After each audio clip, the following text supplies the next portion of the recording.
Welcome back to the Keep Chasing podcast. Today I'm sitting down with a true veteran in the sport of CrossFit, Patrick Vellner. From his days as a competitive gymnast and chiropractic student to becoming one of the most consistent podium athletes at the CrossFit Games, Patrick has been the definition of resilience. He's known not only for his athletic performance, but also for balancing life, work, and sport in a way very few have mastered. So today we unpack what makes him one of the most respected figures in CrossFit. Thank you, Patrick, for joining. My pleasure, Brandon. Good to be here. Yeah, actually, I said CrossFit so many times, but we might be diving right into something. What's going on this year with everything and competitors, and because I still consider I've stepped away from competing in CrossFit, but I consider WFP still like CrossFit competing. That's just what I call it. So really, I mean, you're respected in CrossFit from your history, but now you're kind of stepping away and diving into WFP, yeah? Yeah, I think the way to simplify it in my head, the way I think about it is like lowercase c CrossFit, uppercase C CrossFit. Because even before WFP ever existed, with Rogue Invitational, Wadapalooza, a lot of these events are not affiliated with CrossFit, like LLC. Yeah.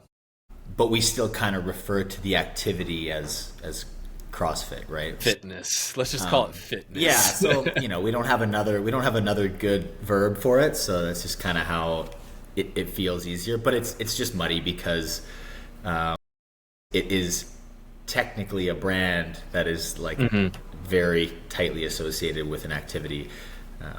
Yeah. It's it's the Kleenex of fitness. So you for sure. Yeah. So I mean, in my head, that's what it is. It's I agree. I'm still kind of doing CrossFit, doing fitness, whatever you want to call it. But it's like lowercase c CrossFit in my head, and that's a good way to put it, because people always ask me what is CrossFit. I'm like, what isn't CrossFit in terms of training? You can call bodybuilding a style of training in CrossFit. You can call endurance training, triathlons and marathons. To me, that all falls under the umbrella of fitness. And so, but to call it lowercase CrossFit, I'm lowercase CrossFit is just everything that you could possibly throw at yourself and do just for fun. Yeah, and different people just call it different things. Nowadays, there's so much. I feel like the fitness industry has exploded in the last 5 years in a way that there's a lot more people with diverse interests that are not just interested in hey, I like bodybuilding and that's where the buck stops with me. They want to explore a lot of different avenues of fitness, which is kind of what CrossFit always was hey, do anything. We'll do all kinds of stuff. You learn new skills. You run one day, bike one day, weightlift one day, whatever, right? It's about changing it up a bit. And the variety was kind of, for me, what was always really appealing as well.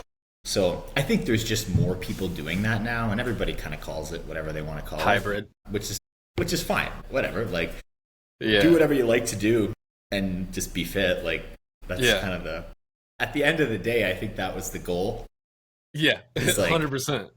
Create a very accessible, low barrier of entry style of fitness that anybody can do, right? Scalable. That was always the goal. So the more people are interested in exploring multiple different ways to stay fit and trying new things, I think that's the best type of healthy you can be.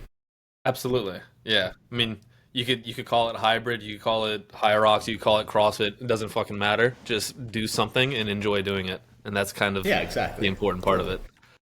What's life like? For me, the whole competition thing is just I don't know. I mean, when there's opportunities that come up, take advantage of them if you want. I'm not doing the game season this year, and that was a choice I made. And at the end of the day, it's you can only stretch yourself so thin too. I'm not 20 anymore, and the idea of competing at 9 large scale events, I wouldn't make it through the year. So at some point you have to make a decision, and there's other things that go into that too. But yeah, it's all, to me, it's all kind of the same thing. I don't really separate them in my mind as what's CrossFit and what's not. Yeah, and people have asked me my opinion on it, and I don't have a massive opinion. I don't know enough about either one to draw some expert conclusion. But my opinion of it is, in a free market, the person who puts out the best product and has the best spectatorship is gonna that's the sport side of it that's gonna prevail. And I think that's perfectly fine. To me, I don't care necessarily which one, quote unquote, prevails out long term or whatever. but I think it's healthy to have some competition in there and find out like what works the best for the athletes and the spectators and makes the most sense financially. And that's the one that's going to be the the prevailing side of the sport. And to me, I think that's really cool for the future. Totally. I think to me too, I think there's been a lot of division, say, in the sporting side where it's tried to be a bit polarizing, and there's certain people who are trying to really poo-poo on one side and some people on the other. And it's kind of, everybody has to have an opinion, right? Like you kind of get asked, like, and I agree with you. I don't know why, if you're an athlete, and as an athlete, what you want to do is go compete, find the best people to compete against, find good opportunities to either earn income or hone your craft or whatever it is. Why do I have to care about like the political side of it? Like, why do I have to care about like, well, is this truly a sustainable model for this business? It's like, that's not my job, man. Yeah. I don't know, like maybe it is, maybe it isn't, but for this year, I'm going to show up because that's where the people are. Like, that's where the game is. Like, that's where, so I just think that's kind of how the athletes are looking at it, is like, where's the good eating? Like, and you're like, hey man, if the good athletes are there and that's where you can really get a good test, like, show up and, whatever, and pick your battles. Like I said, it's sometimes not beneficial to show up to 10 different competitions in a year. Sorry, is that loud? To me, my volume's very loud, but sorry.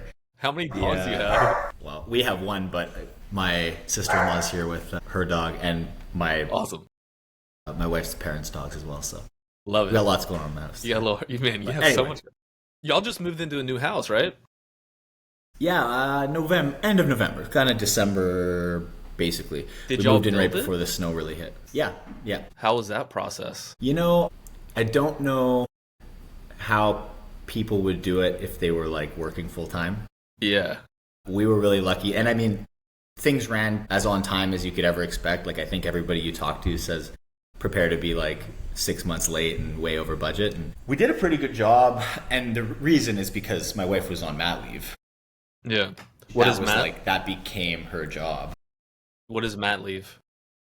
Like maternity leave. That was like right when we had that's right when we had our second baby, was I guess February, and then a lot of the planning and the early stages of building was done in the last spring. And then we moved here and actually stayed. My wife's family lives quite close. Her parents live quite close to where we built. So we lived with them for like 5 months while the build was being done, which was hectic for a lot of reasons. It looks like a beautiful house, man.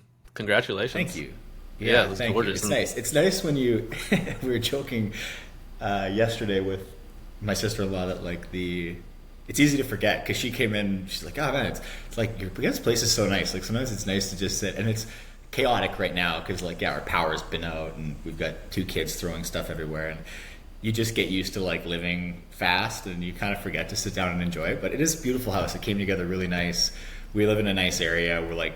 We're kind of in a forest on the edge of a national park, so it's really nice. It's a really nice area. We did a really good job. Things came together really well. Like I said, thank my wife for spending so much time doing that. It was actually incredible, because at that time, like, I was wrapping up clinic work out west before we moved, and then also training for the games that summer.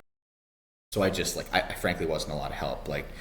But once we moved to stay with her family, we had extra help for the kids, and then she just got to put her head down in the building stuff. And it's hilarious. So my wife's a family doctor. She's quite a go-getter.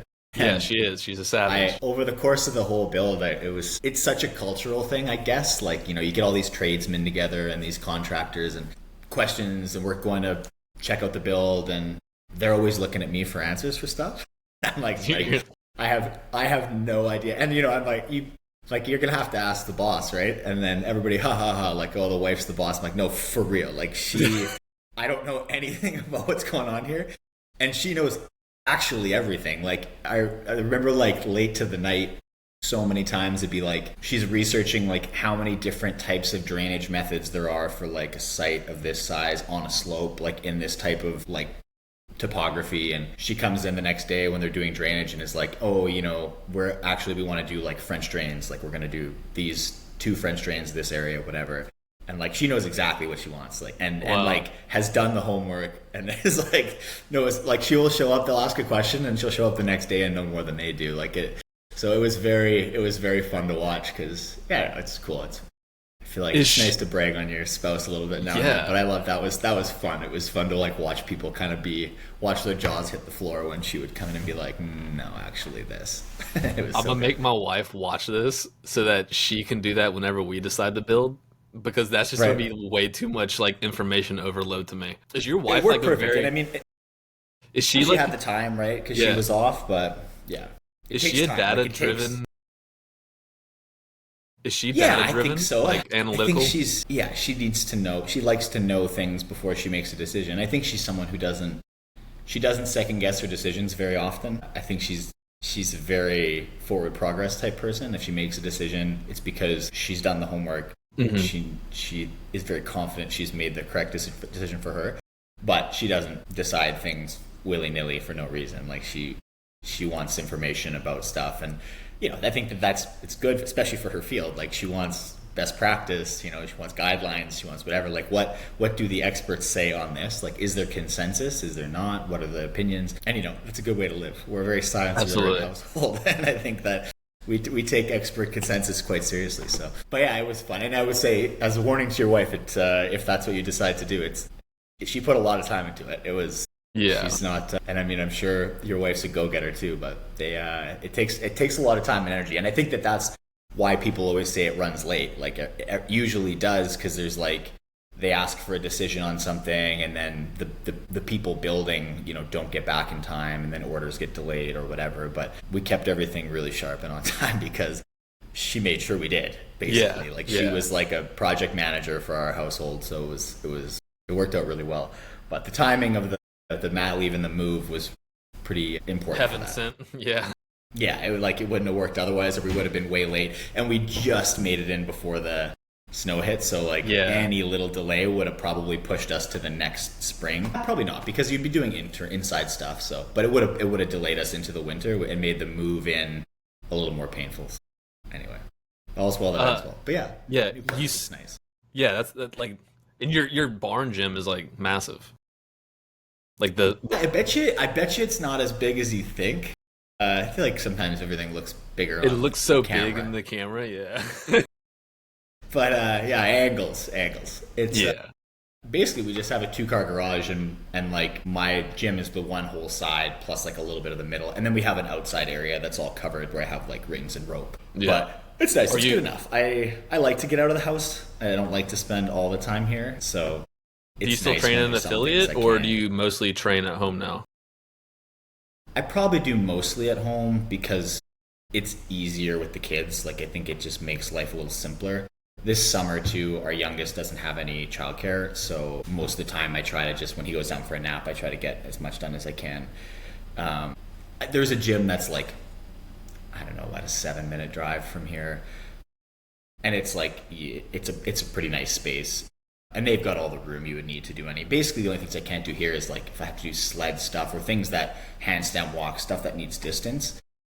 It's tough because I have a bit of distance, but then our driveway's all just gravel. Like our area is like quite rustic. So Yeah. it's hard to do things like that, but it's easy. They have a big fat open gym slot in the afternoon, so I can usually Awesome. go there if I need to. How old's your youngest boy? Almost 1.5 in like 2 weeks. And your oldest is 4? 4. Yeah. So there's a couple questions there that I really want to dive into for everybody. You're such an interesting athlete because you do so much outside of competing, and a lot of people really can't wrap their heads around how that happens. And you and I have kind of like talked about that before in person. So you said you were wrapping up clinical before you started building the house, right? Yeah. Are you still working as a chiropractor? I'm not here, so the way it works is I have to basically just renew my license and pay a different college, like the provincial college here, and I just haven't done it. Like since we moved, we moved and I was like a couple months out from the games, and then after that it was like SoCal, Rogue, like we were just gone a lot. And in my head, I was like, starting 2025 in the new year, I'll license and I'll start working somewhere. And I looked around at a few things, and there's, it's classic. You get looking, and then there's like, oh, there's a new clinic that's supposed to open up in March, and you're like, oh, look at that. Maybe I can delay till March. And once my wife went back to work in the new year, right before the new year in December, she went and worked a locum in the Northwest Territories, like way up north. And then she came back and started working. And same for her, like you're working in a new system, in a new province, and there's just like a lot of things to figure out before everything's streamlined and just like simple again. Like, how's your billing work? We kind of straddle between two provinces in Canada. So she works sometimes in Ontario, sometimes in Quebec. So there's different billing systems on either side of that border. And so there was just a bunch of stuff to figure out. And then early in January, February, we were like, you know what, I can stay home. Like I can do some training from here. Realistically right now, my clinic work is not super like lucrative. It doesn't really make a ton of a difference in terms of like our lifestyle or whatever. What I like to The reason I want to maintain it and upkeep it is so that like down the road, it's a very easy transition to do more full-time work. When I was at West, I was working like 2 clinic days a week only. It's just to make sure that I'm still doing it. I'm keeping my CE credits up to date. I'm keeping my license active. And I'm keeping my brain working. But for like this period of like her adjusting to a new system, we have a new kid now. We don't have childcare for him yet. We're like, you know what? I can definitely buffer this system a little bit. Because like, why not? Yeah. We're very fortunate to have the ability to do that. So that we're just like, you know what, in the short term, I'm just gonna like not worry about updating my license. And now I'm probably gonna do like next January. So I have to take a language exam, and then I have to write an ethics exam for the province, and that's basically it. So I looked at it to make sure there wasn't any red tape. Sometimes there's like, if your license is inactive for X amount of time, then you have to satisfy other criteria before you can reactivate. But I have like a 2-year before I need to do anything. So I'm going to take at least until January, and then we'll probably start working more clinic work again there. Yeah. So I've like have it as a priority, and I want to keep doing it, but we're just with the move and the flux and everything like that. We're like, you know what, if we have to put something down to simplify our lives a little bit, this is a pretty easy thing in the short term. Certainly. So yeah, I have not been since I think I worked my last clinic day like right before semifinals last year. And then we went from semifinals, we sold our house while we were at semifinals in California. And then we flew home and just like packed up our stuff and then went east. So that was my last day. 90% of your CrossFit career has been while you were in school. And did you do like a resident? Do they call it a residency for chiropractor, or is like a clinical training? Yeah, I think we just you do 1 year of clinic work. You have to work in 2 separate clinics, teaching clinics. That would have been 2019 was my clinic year. So yeah, since I was doing it, I've always had like up until I mean when I finished that, I was working from 2020 through to 2024. So it's Now one of the things you see so frequently in our sport is people who want to go full time in competing, even like before they've even qualified for the CrossFit Games. Like they're ready to go full time and solely focus on just like one mission of qualifying for the CrossFit Games, or one mission of like being their very best at the CrossFit Games, or whatever it is. Why did decision sooner? I mean, look, I got told by a lot of people that I should do it. Of course. I mean, those are just personal decisions you have to make. Like the realities of let's say, I think 2016 was my first games as an individual, and I came third. And that was my first year after undergrad in professional school. I did 1 year, and then that summer was the games. I came third. And then it's like, people are like, oh, you should do this full time. And you're like, logistically looking at what that means or could mean, like my program doesn't allow that. You can't just put an indefinite hiatus on it. Mm-hmm. So, you're like, well, could I do that? Even honestly, like it's a bit of just hedging bets. Like I'm quite uncomfortable, like high risk.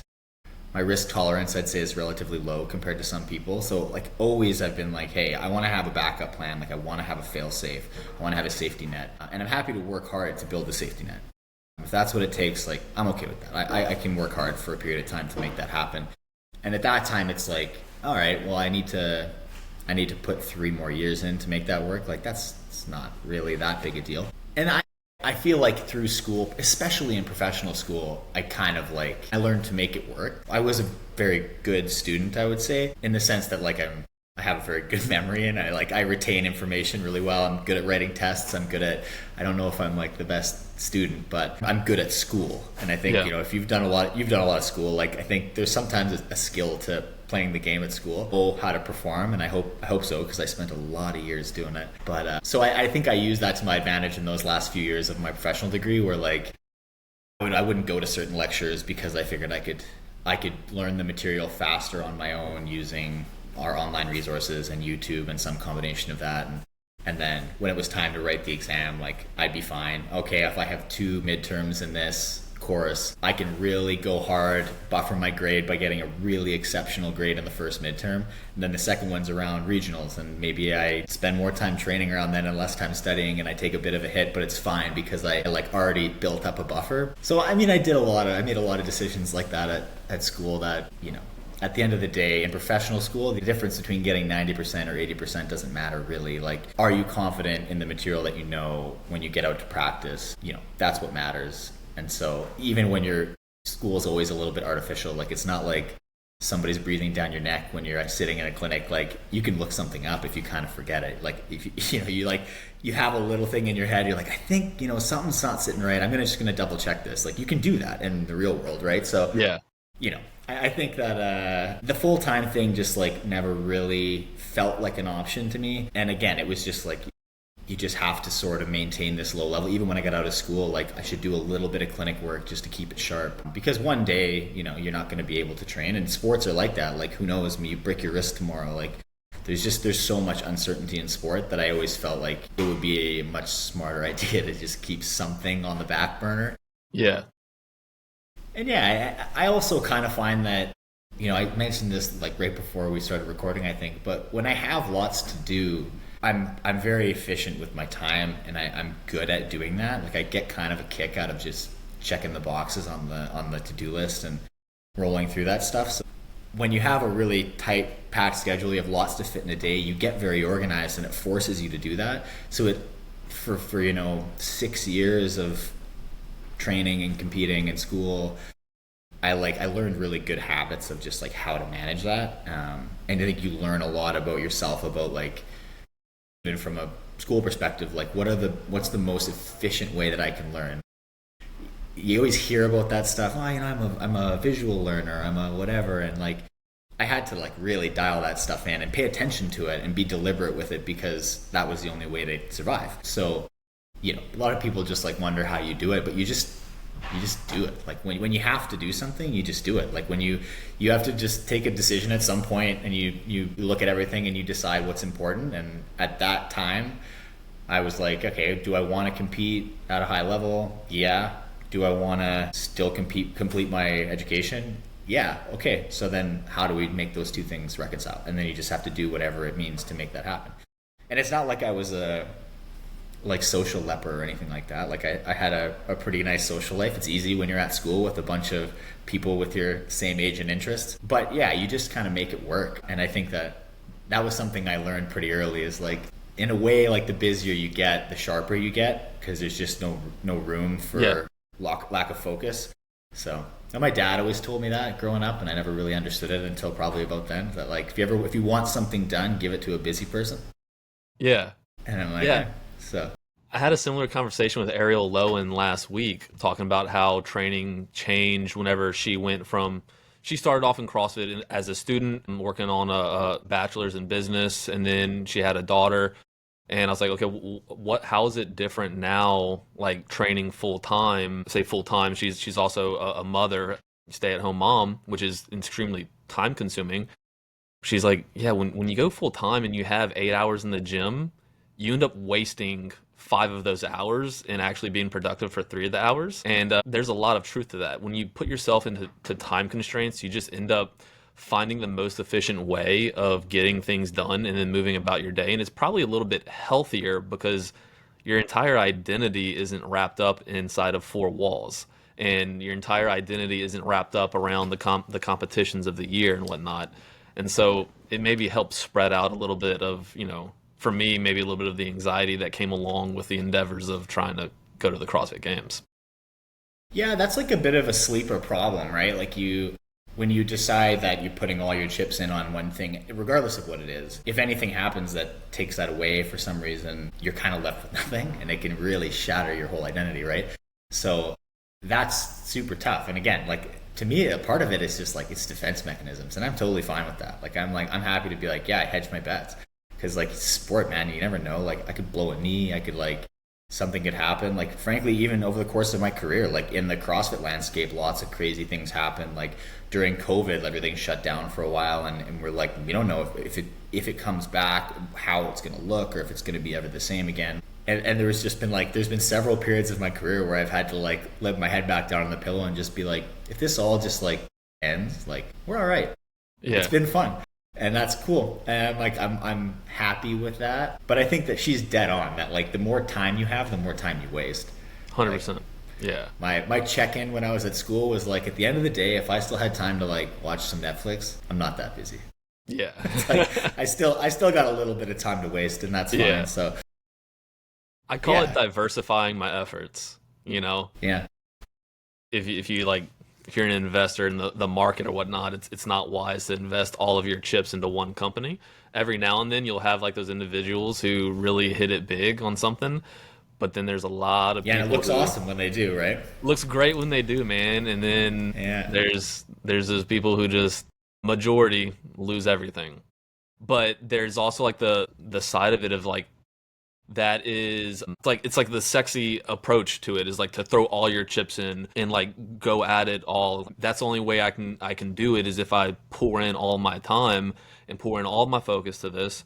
And it's like it's becoming a bit of like a cultural thing in our sport over the past few years. And I just, like you, my risk tolerance was never that high. And I was like, if I played everything perfectly, never got injured, the sport continued on forever, maybe I have a good run at it for, a decade.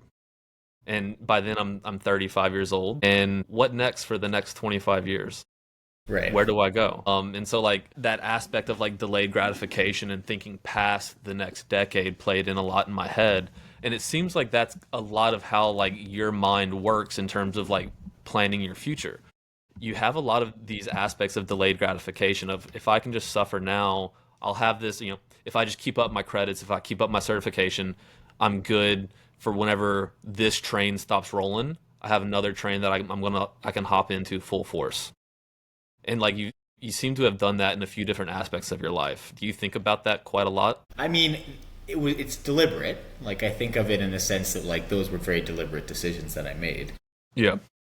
And I think that, look, you've done the same kind of training that I've done. Like, we can do nothing if not suffer well. So I think the idea of like, delayed gratification and dealing with trouble short term so that you can pave a nice smooth road to finish on is normal to me. Like, I think I've never been a big instant gratification guy. Like, I've always kind of had that approach. Even like sports I played growing up, I never was like exceptionally talented. I think that like anything I got was because I was willing to stick to it and suffer certain things that would allow me to be successful later. But yeah, I mean, that's just, to me, I agree with you. Like, there's so much life to live, and there's a version where you're so good, you're Tia or Matt, that you can finish and retire on that and have a whole other, you can just sort of cruise control off into the distance because you've got a name that carries a lot, or a business underneath it, or if you've just wisely invested all the money you earned over those years. But I mean, for me, I don't think I ever saw myself in that category. And it's funny now. I mean, it's over the course of, I always joke with my wife about this, because every time like contract renewals have come up over the last decade, we have a conversation about like, all right, how long of a contract am I trying to sign? Okay, well, if I get this, that'll get me through to the end of like professional school. And then I'm probably going to just start working. So whatever. And then the end of professional school comes along, and then it's like renewal time. And I'm like, maybe I could do another like little bit. Like, let's just, I don't know, whatever. We'll do another couple years, and then I'll see where I'm at. And then, another renewal comes up, and I'm like, well, maybe I could like hang on for a little bit. And I feel like I've definitely, if you look back behind me, I'm like, man, if I'd have just kind of bet on myself a little more, it maybe would have been, I'd have a little more to show for it. But you can't like worry about that. Like, I think it's just funny that like we've so many times I thought it was like the end, and then you're like, man, I would have never guessed when I started that I'd be like 10 years in and be like, I'm still like pretty good at it, doing fine, like, or that it would have taken me as far as I did. It felt like a kind of a stop along the way in my career. I'd have some fun while I'm at school, like just get another second life in competition and sport, and to have it kind of turn into more of a career was never intentional. So I still kind of look at it all as bonus, and so it's kind of nice in that respect. But yeah, I mean, we always that was always the plan. I mean, we're planners, my wife and I are organized. Not a lot happens in our lives by accident, and most things we're able to manifest by sheer force of will. So, we tried to do a good job of planning our family, like that move, coordinating with when our baby was young and having that mat leave, like that stuff wasn't accidental. Yeah. That happens because it was the next step. We planned it. We saw it. We're like, this will work. It's going to be hard. We're going to have a new baby. We're going to be doing a move. We're going to be living under, your parents' roof. And it's going to be really hard for about 5 months. And then it's going to be great. Yeah. And so you just do the hard 5 months, and you take your medicine, and then it's good. So we've always been good at keeping an eye on the horizon. And I think that's, I think it's a good skill, but there's consequences to that as well, right? Like, if you're always focused on tomorrow, you fail to live today. Like there's a little bit of that. And I think let's talk about that. I'm bad at that. I'm trying to become better at it now, especially with young kids. And I don't know if you can relate to that. Your daughter's how old now? So my little boy is 6 months. What's little boy? Sorry, I thought you had I thought it was a dog. Sorry. No, he looks like a girl. He's a little blonde hair, blue-eyed Asian, man. So I mean, I don't know, maybe you feel it already. I feel like, especially once they're moving around and doing some other little things, it's like, it's hard. That to me has been the biggest challenge with parenting, is like you're always trying to do something. Like that's just the nature of, I think, being an adult functioning in society, is that like you kind of have stuff to do. And so at any given moment, I'm trying to accomplish something, and it's really hard to disconnect and just like focus on that. So it's been nice that I'm home now more, and I'm taking this kind of parental leave time because I am home with the kids more. But kids are work, man. Like it's like I get up in the morning, and it's a flurry of like getting them fed, getting them dressed, getting them out the door, doing whatever, trying to take 3 minutes to answer an email while one of them is climbing on you. And then I think I don't take as much time as I would like to just like exist in their world a little bit. So I'm trying to be more deliberate about it. I think I had a bit of a moment. Now that our youngest one is a little older, I'm finding it easier. But when he was a little younger, it was hard, and I was like feeling quite guilty a lot about how I was too mechanistic in the way I was like parenting. It was very, very transactional and robotic, and I didn't like that. And I think part of that is, again, it's easy. I don't know. It's easy to convince myself that part of the reason is, we're in a new house. There's still so much to do. I got to build the deck. I got to do all this stuff. And then just as soon as I get to this point, then it's going to be different. And like, but inevitably, like, peace lies on the other side of tomorrow, always. Like, next week things are going to calm down. My wife and I have been saying that for 3 years. Yeah. And it just never is the case. There's always another thing, and there's always which is good. I think that's like an indication that you're driven and you're moving towards something, and that's all right. It's good to live with purpose like that. But I think that for all of I think we've been very used to living like that for a long time, just like putting your head down, working, delayed gratification, delayed gratification, delayed gratification. And I think there is a moment where you have to kind of go, okay, like I can have some gratification. Yeah. Like sit there and kind of enjoy what you've worked for. And even like in my sports career, like that's kind of where I'm at now. Like I'm not, and it's not that I like don't care. I'm working as hard as I've ever worked. Like there's no point to it otherwise, because if you show up to a competition unprepared, it's actually worse, because it just hurts worse and you do worse. So like I'm not interested in that. It sucks. I did it in May and it was brutal. So you might as well, if you're gonna go spend the hours in the gym, work as hard as you can so that it's easier when it's game time, or you at least feel better about your result. So I'm not like mailing it in, but I'm trying to. It's been 10 years of like not picking my head up, and I'm like trying to be like, it's okay to enjoy it a little bit. And so that sort of same thing around home is just like, you just like spend so much time organizing and trying to do things and get the next job done and the next job done, and it's like, man, don't forget why you did all those jobs. It's like it's so you could go enjoy some time with the kids and go to the beach and whatever. Like we worked hard for a really long time to create a life that like provides us with a little bit of flexibility, and it's okay to enjoy it sometimes. So I find that hard, and I think it's like it's retraining my brain a little bit to break out of that. Yeah. Hopefully we get there. But I think it's a double-edged sword that high performers, especially someone as high performing as yourself, deals with often. Because whenever you're spending so much time fighting for tomorrow, you feel this guilt, like the cut of the one edge of the sword, in terms of guilt of not present with things that are truly important to me, my wife and kids. I'm not actually enjoying the work that I've been doing. And then whenever you are actually present, I don't know about for you, but like maybe you're getting cut by that edge of the sword because you're feeling guilty that you're not moving something forward for tomorrow either. And like you feel this guilt on either side. Like this tab is open in your browser when you're in the gym, and then it's open when you're in home and not in the gym.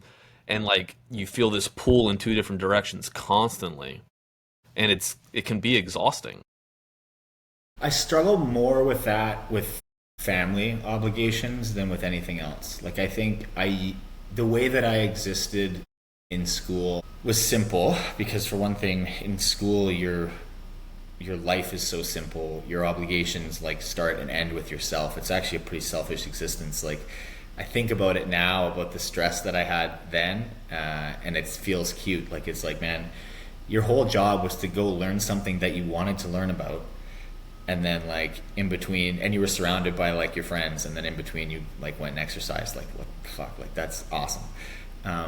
But like personal ties I find tough. Like what I did at school was like, I find my focus limit at that time was like about 2 hours. Like I could spend a really, really hard focus 2 hours, like learning, reading, studying, and then I would start to, you reread the same thing over and over, you don't retain.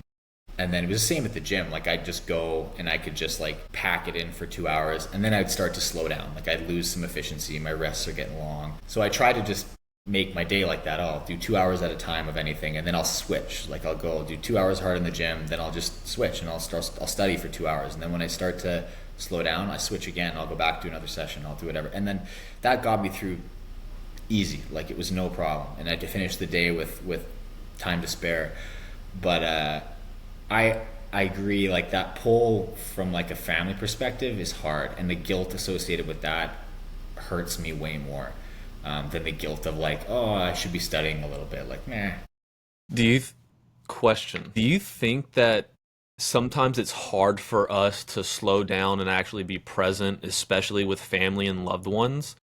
I wonder if part of that is because like if we're in school and we got to study for 2 hours, whatever, we know that like the semester is coming to an end. Like there's a stop date on like even your final year of school, or like in your profession, like, okay, like I got like this patient, they got to come in at this time. I've got to work until this time on the clock, whatever it is. There's a definitive stop date to it. But with family, it's like they'll be there tomorrow. Like tomorrow I can spend more time with them. Tomorrow I can be present. And like then tomorrow comes and this other thing that's got a stop date on it or a stop time on it is back in the forefront of your mind. You're like, maybe tomorrow I can slow down and be present again. Yeah, and like we just always deadline. we just always expect the wife and the kids to be there tomorrow. Yeah, and I mean that's the problem, right? Is that that's fake. Like that's not Right. true, right? Right. What I tried to always do when I was at school, I use that as my example because I feel like I had more balls in the air at that point. Like I would think about, family or say like my social relationships and then school, like academic obligations, and then my training obligations as three kind of separate things. And my version of like balance was like skewed across the year. And during periods of the year where I had to study a lot, like you put a lot more energy into that, and your energy you put into the other two areas shrinks significantly. And then, same when it's competition time of year and the summer. And then as soon as the games were done, it was like everything else just fell away. Like there was no training, didn't talk about it, didn't think about it. Same with school. And it was all my energy went into resurfacing relationships so that you could keep them. Yeah. It's like, hey, really sorry I've been like off the radar for a while. Or you've just been like, you're stressed. You come home from like bad days of training and you're like at your wit's end at like the end of a peak week, and you're just like emotionally volatile, and it's not great. So trying to spend, I had like an obvious time that I would always spend mending that, but now it's less obvious, and frankly the periods of the season now span a lot more broadly. Yeah. So I don't know. I find that tough. The deadline thing is a good thing to notice. Like I think that you can trick yourself into thinking that for sure. Yeah. But yeah, I don't know. I don't know. I think that part of the problem too is like you have this. I know something I was thinking about a lot last year. Is just like, again, I'm kind of facing down the end of my career, which is fine. Like if I'm going to compete, I'm going to try. But I think that you start to sort of create value in your identity based on the wrong things. And like, I think this is a trap, like since you start in anything, it'd be like, you don't associate with outcomes because it's dangerous, but it's hard to not. Like, I think that there's a lot of validation that comes from that, right? And that's what you're working for. So whenever I'm like not spending time with family and I'm trying so hard to train, it's like your back of my head is like, if you're gonna be doing this and committing this time to this, you better make it worth it. And then that's where like extra pressure comes in competition, where you're like, if you show up and then it's like, I had a bad day, you're like, well, fuck that 2 weeks that I just fucked off and didn't spend any time with my kids, like that was a waste of time. You're like, yeah. So it's hard. And I think it's easy to, especially when you're stressed or feeling emotionally volatile, to beat up on yourself over stuff like that.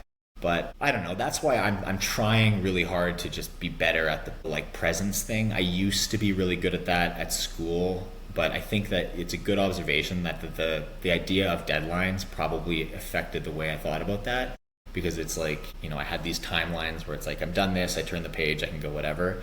But it's hard, and like kids don't understand either, right? Like even with my wife, it's like I can be like, hey, look, I just need 2 hours. And they can wrap their head around it, but like kids don't understand. 2 hours to a kid is a week long, Yeah, and it's like, what do you mean? Like, what do you mean we can't do this now? And there's so much, and like, so I don't know. I mean that. In formative years, you don't want to feel like you're constantly like pulling away from them to do other things and making them feel unimportant. So I don't know. I think that I do worry a little bit about like how the way that I treat time, how my kids see that. So I'm trying to be better in that respect and show that like a high emphasis and value on time with them and with family and time on certain things. And it's fine to like, it's not like I'm spending time, I'm not playing video games or like cruising the internet. Like if I'm like in the gym and they're watching that and things like that, I think there's value there too. But absolutely, it is interesting. I don't know at what age things like that matter most either. Like our 4-year-old's hilarious. Like he like kind of gets that I exercise. I don't think he gets that it's like your job. Yeah. Yeah, and it's funny. Like some of the things he says to me feel like the most deliberate chirps ever. Like he's just like, he asked me one day if I knew what a dumbbell was, and I was like, yeah, buddy. Yeah, I do. Yeah. Like what was he doing? He's funny like that, but. Children definitely bring in a very different requirement on your attention to how you communicate things, because like you said, you could talk to your wife and be like, look, the next 2 weeks are going to be shitty. We're going to high five when you walk in the door and we might not see each other for 2 weeks. Like, and they can understand that. But like a child, especially as young as 4 and 1.5, like they just don't really, they can't conceptualize that quite as well, which puts more pressure on you as an individual of like, okay, how do I navigate this now? And I think the big part is that you're conscious of it. You recognize it. Some people might not recognize it. They might not even recognize how the stress of what they're pursuing outside of the home affects them whenever they get back in. You had like a shitty training day, or like the progressions aren't going like they should, or like in work, like if you have a bad day at work and the business isn't going like it's supposed to, you bring that in, and that really affects how you communicate with your family, and that's a hard thing to navigate. Yeah, and I think a lot of it comes down to like how you manage your stressors a little bit. Like, How do you manage your stress? I mean, I try my very best to stay away from a lot of the internet. I think there's just like, currently there's not a lot good there. I just feel like if I start reading like certain types of news or comment sections or things, it just low grade like irritates you. Yeah, and then you carry that in and your affect sucks, and then you're like sitting at dinner and you're just kind of annoyed, baseline annoyed. And then, it's like it sucks a little bit of your bandwidth away. So then, when my kid throws milk on the ground, I'm a little less patient for him, which isn't okay. Yeah.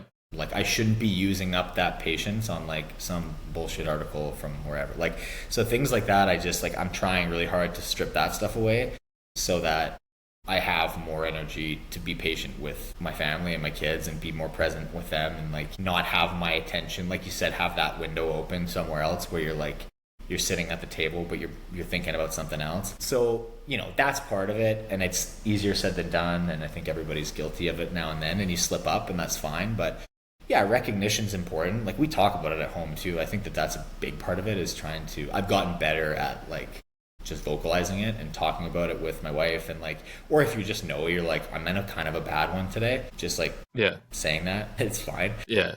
But it's hard because we're both like, my wife's super busy. Like, she's on call today. She's going to be home tomorrow at like, I don't even know what time. So It's just like, then I'm on for the next, 30 hours. And when she comes back, sometimes she's had like 90 minutes of sleep.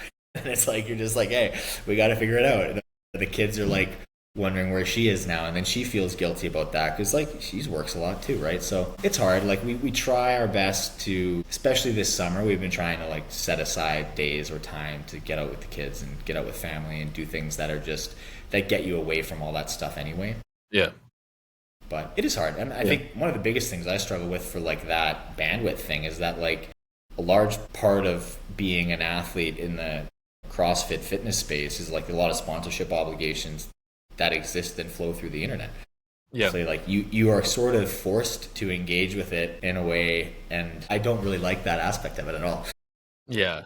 I just find that that's hard for me, and it's like you do it sometimes it's really fun, like, but it feels like anything can feel like a job in the wrong moment, and you sort of can wear down on you in a different way. So I don't know. I think it's really refreshing to be able to hear someone speak to that, because a lot of people look at what you do with rose-colored glasses and be like, oh, I would love to be able to train full time for the games and be at that level for so long, and they think like the day-to-day is maybe a lot more simple than it actually is. And the fact is, no, it's not. Like, it's a struggle daily, and you're constantly reevaluating what you're doing and how you're doing it, and how it affects everything else that's working on in your life, because your whole life is a machine. And so it's really cool to hear you speak to that, and thank you for being open about that and how it's affected you. Yeah, of course. It's like, I would even say, like, people have asked me in the last few years particularly, like, how I go to compete and everyone's like, man, this must feel so normal, and like, do you get stressed at all anymore? And I'm like, I honestly would say that I think now I get more stressed to compete than I ever did before. Yeah. And I think partly it's a combination of a lot of things. Like I said before, like, some of it is like carry a bit of guilt that like, if things don't go the way I want them to go, then some of that time was wasted. Like, I should have been doing something else. Yeah. Part of it is like carry a bit of the weight of your reputation. So like, when I show up and people are like, oh, Vellner's gonna be really good, you're like, geez, hope I live up to that. Now, part of it is just like you know your time window is running out too. It's like, I don't have, when I was 26, it's like I got a lot more at bats ahead of me. So like, you take a risk, you blunder, it doesn't really matter, you got another chance coming up. But when you're starting to count down instead of count up, you're like, man, I don't know, like, I don't know how many more I'm gonna do. but it's not that many.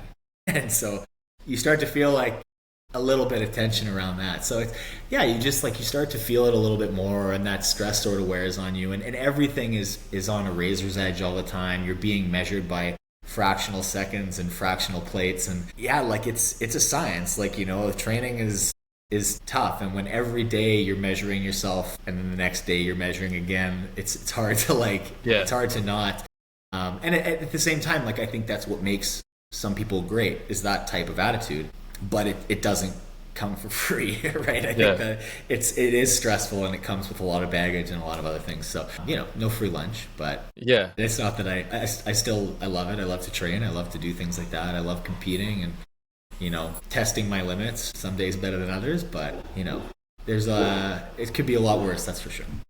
There's been like a lot of pressure, and the journey that you have has been heavy on you for a long time. I mean, you've been at this for over a decade now, and it doesn't seem that you've burnt out mentally. Is that a question? It's a rhetorical question. You can correct me if I'm wrong. It doesn't seem that you've burnt out mentally. Is that fair to say? I don't know. I think that maybe the way I think about things, I've been able to change over years to try to keep it a bit fresh and keep my motivations changing so that it feels like it's easier to avoid burnout that way, or it feels slightly different every year. You know, I think one of the fun things I've been able to do in the last couple of years is just like be old, like be one of the older guys, and enjoy the opportunity to try to hold back a younger generation of athletes who are awesome. And like it's I think that the realization of like, it's not a question of if, it's when, right? Like, and like I made peace with that a long time ago, that it's like, man, these guys are going to beat me. Like, there's no doubt in my mind about it. But it's fun to be part of that chase and see how long you can hold on to it. And yeah, like, that's frustrating, but I think it's a different adjustment of goals, and I'm kind of getting a different thing out of it, and sort of like trying to play a different role maybe in the athlete group than like being the, you know, wearing the leader jersey on the floor. Like, it's a bit different now. So I don't know. I mean, I will say that there's periods that I've definitely felt burnt out. And you know, could be like year over year. Like, I could have once a year where I'm feeling like I just can't, and I need a bit of time.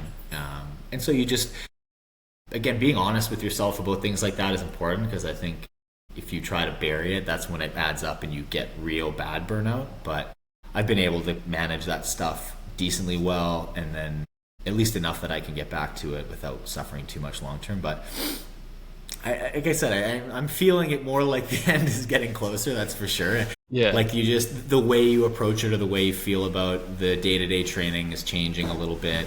And again, and that just changes in lifestyle and my stage of my life, right? Like, and I have no regrets about it. Like, I don't think I would change anything that I've done. I've had a really good career, and I've had a lot of fun, and I've met awesome people. I got to do awesome stuff.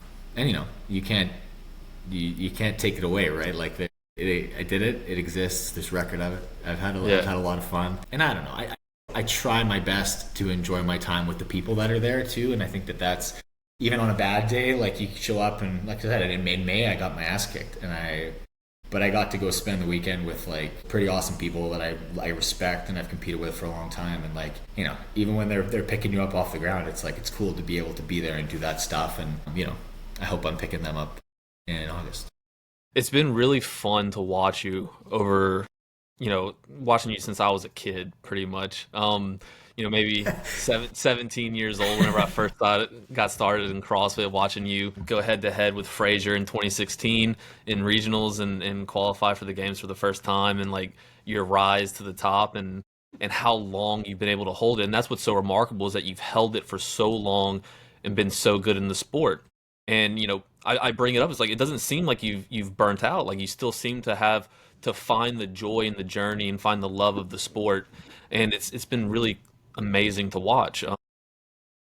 I love you as an athlete. It's incredible. I know you. I don't want to keep you too long, because you do have to go get your training done, but I want to leave with one last note. And you've spoken about, okay, like the ends in, like, it's in sight. Like, I know I don't know how much longer I have, but I know I have less time now than I did when I was 26.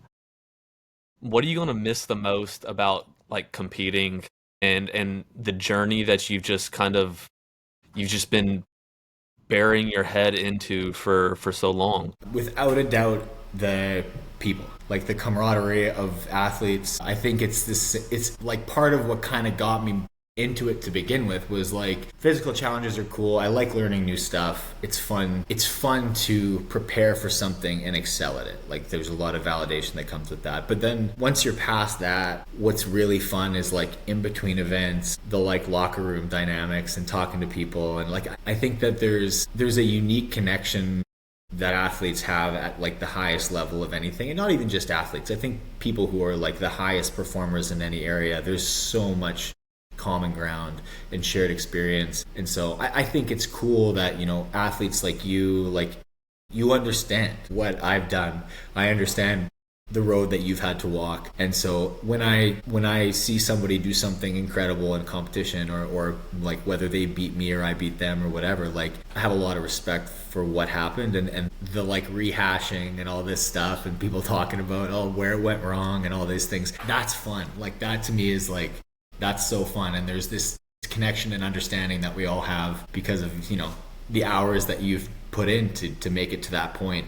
I think that that's the coolest thing, and that's the thing I'll for sure miss the most. And that's what I'm trying to kind of like really squeeze everything I can out of too, is like go to events and spend more time talking to everybody. And even like what's been cool about my career is I've been in it a long enough time that like there's a lot of turnover in our sport, and I've been able to see a lot of different people and meet a lot of different people from a lot of different places with a lot of different perspectives, and make friends all over the world. And that's cool. Like, so I get to keep doing that with like, you know, younger and younger athletes, which is fun. But yeah, that to me is like, that's the fun part when you go to a competition and it's like, it's time to show off. You show off what you can do, and then in between, you kind of just like, you can sit back and be impressed by what somebody else was able to do, or you can talk a little shit and you can do whatever, and it's fun. Like, that's the thing that I will miss the most when, like, you know, sport is done for me, like book is closed, is like the opportunities to do that. I don't know what I'll do, take up golf and talk shit with some friends, but Yeah. it's like, you know, those opportunities to do that at like a true high level. Yeah, I think It's rare and it's special. Yeah. So I think it's fun. And there's just like, there's this understanding and this shared experience that's so unique and hard to get. Like, I think, like I said, I know how hard you worked to get to where you are, because I did the same thing and it sucks. Yeah. And most people can't or won't do it. And so I think that there's just so much respect around there that, like, whether it's someone's best day or worst day, there's a lot of just cool relationships and cool chatter in the backs. Look, man, I was a rookie at your third CrossFit Games appearance, and I retired before you did. So that's pretty wild. Yeah, but then you came back. I came back way too many times, man. I took 2019 off, came back. Yeah, 21, 22, took a year off again, then 23 team. Then I was like, fuck it, let's see if we can go one more time as an individual. That's awesome, though. That one was more of just like, I'd been 3 times, and I felt like I got lucky every single time. Like, for whatever reason. That's how you felt? Yeah. So I did Team 2023. Okay, so yeah. Yeah, and after that season, I just felt like I had been 3 times as an individual, 1 on a team, and I was like, I just felt like I got lucky every time I qualified. And so, like, it kept playing in my head over and over again. I was like, fuck it, I'm going to try to qualify a 4th. And if I qualify 4 times across 4 different formats, it will have, like, verified to me that I did enough to, like, actually be good at the sport. Hey, look, a lot of people go once, maybe twice, right? Like, there's not a lot of people going 4 times at all, let alone, different formats, different anything. So, you know, that's your imposter syndrome speaking up. And look, for sure, we could have a whole other chat about that. I think that everybody feels that at some point or another. Yeah. I'm very envious of some of those guys that seem to have so much confidence that it's spilling out of their ears, and I don't know where they get it, but... Well, I think if you dive down deeper into them, like I've gotten to do with you today, which is why I love getting to have these conversations, is because I want to know what's going on inside. We could talk about like the accolades and like the processes and like what you train and how you eat and all that bullshit. But what people really want to know is like, how does this affect Patrick emotionally? How does it affect him mentally? Has he ever been beaten down? Has he ever like questioned whether or not he's doing the right thing? That's what people need to hear, man. And so, one, thank you so much for being honest and open about it. You question yourself, like, why are these other people so confident? Like, I think if you dive deep into them, they would have just as much doubt, if not more, than you've got. Yeah, I mean, I think you're right. I think personal narratives are important. And I think that whether some people's personal narratives are that they're just invincible and whatever, and I don't know, but I think certainly mine over the course of my life has been that, like, I can keep getting up and I can keep doing hard things, and I'm willing to continue when most people won't. So, that's it. That's good and bad in some ways. I think there's virtue and value in knowing when enough is enough and knowing when to turn around and try something else. And I think being stubborn can be a bad thing, but Everything's a strength and a weakness, right, Pat? yeah, it's definitely contributed in large part to what I've been able to do, and I think that it also contributes maybe a little bit to, like, my insecurity over certain things and stuff like that. But I think that at the end of the day, I'm quite happy with where I am, so you can't go back and change too much. Absolutely. Look, dude, it's been incredible to watch you. It's been incredible to get to know you. I consider myself lucky to have gotten knocked off a bike by you in the first event that I ever competed in the CrossFit Games. Not know it, didn't know it was you, found you on the bike, and we're like, hey, let's work together and catch some suckers. No, We ended up, we did, we did a caught little. a bunch of people. Yeah. Yeah, that So, was wild. What a year. Yeah. Long story about that, for what it's worth. No, I appreciate you I helping got me clipped out. by Yeah. one of the Andersons, I think, and then it threw Yeah. me straight into you. But I definitely got man. the better part of it. You got flipped, and I got it less bad than you did. That's for sure. CTE is no big deal, dude. I'll be fine. But hey, it's like an iconic moment. It's nice to have. It is. Yeah. So, thank you for what you've done with the community of the sport, how you continue to present yourself, and the positivity that you bring to it, man. I'm gonna keep enjoying watching you as long as you want to run this race, man. It's been I a appreciate it, man. privilege. Well, hey, let me also say, I have so much. I've told you this, I know, in private, but I have so much respect for what you do and what you've been able to do. And like you've said, for me, like, I think the way that you kind of took a step back from athletics and finished your academic career, and you work and you have a family, and then you also have your Imam Co on the side as well. You're entrepreneurial, you're driven, you've got so much going on. It's awesome to see that. And I think that I want to say I understand you in a way that I think some people maybe don't, but I have a lot of respect for that. I think that being able to do so many things like that at the same time is challenging, but I get it. I did something like that for a long time, and I think when you're that person, you kind of can't see it any other way. So anyway, I think it's super cool that you've been able to do all those things at the same time, and that you're just a rock star. Thank you so much, Pat. Yeah. The next thing is to, like you, start learning when to stop and be present with my little boy and how to turn off that switch.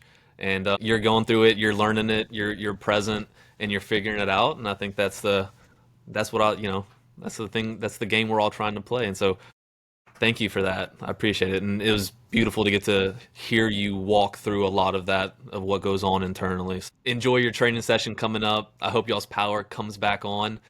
And as always, Thank my you. man, keep chasing, Pat. Cheers, buddy.